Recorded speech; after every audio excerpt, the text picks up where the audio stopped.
So, today we're going to unpack a philosophy that absolutely revolutionized how we make things. Just in time, or JIT for short. It's a really simple but powerful idea. Make things exactly when they're needed, not a second sooner and definitely not a second later. Let's dig into how this one concept creates, well, the ultimate state of efficiency. But to really get a grip on its impact, we have to start with a pretty basic question. Why would any company spend time, money, and all those resources to make something that nobody's actually asked for yet? I know, it sounds kind of backward, but for decades, that was just how business was done. And this slide right here really lays out the two opposing teams. On one side, you've got the old just-in-case way of doing things. You basically guess what people might want, you build up these huge mountains of inventory, and you just hope someone buys it. It creates tons, and I mean tons, of waste. But on the other side, you have just-in-time, a system that's driven by what customers are actually buying right now. The result, barely any inventory and maximum efficiency. Okay, so here's our game plan. First, we're going to look at what's so wrong with that just-in-case system. Then, we'll dive into the core idea behind JIT, this philosophy of zero.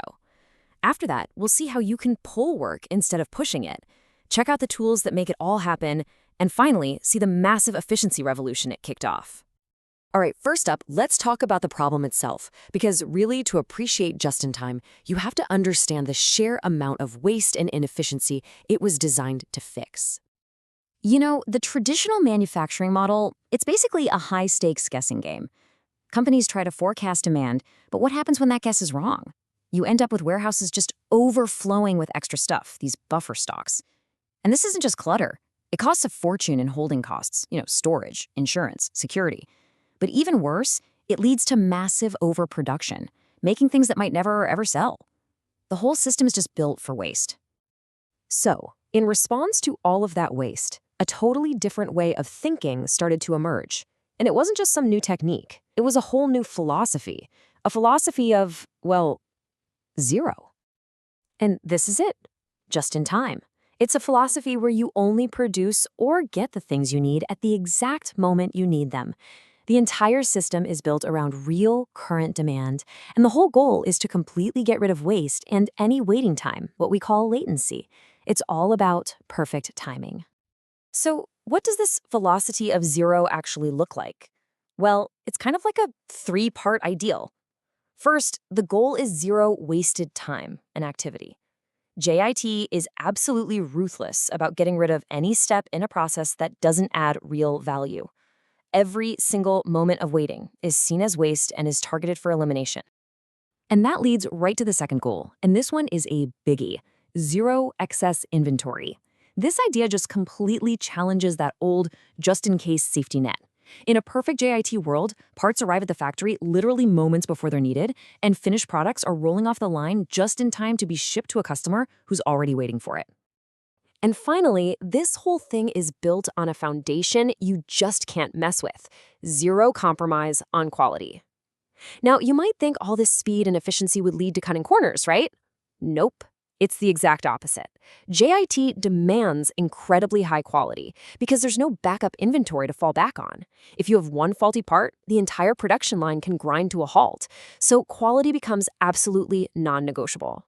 Okay, so this philosophy of zero waste, zero inventory, and zero defects, it sounds amazing, right? But how in the world do you actually do it? The answer is in a huge shift in thinking. You stop pushing products through a system, and instead you start pulling them.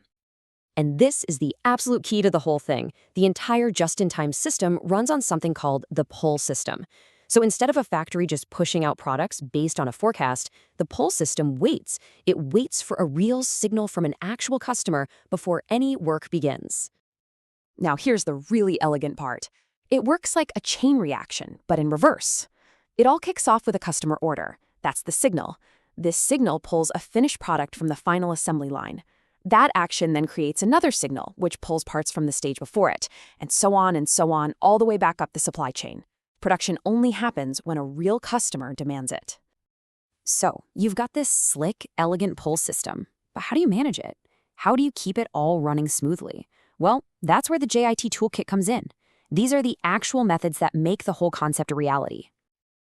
And probably the most essential tool in that toolkit, the real star of the show, is Kanban.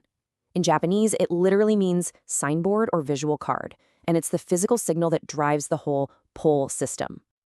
As the source material puts it, Kanban is all about signaling production or replication needs only when downstream consumption occurs. So think of it this way. When a worker on the assembly line uses up a bin of screws, that empty bin, or maybe the Kanban card that was attached to it, gets sent back up the line. That's the signal to produce exactly one more bin of screws, no more, no less. So what does this simple little signal actually achieve?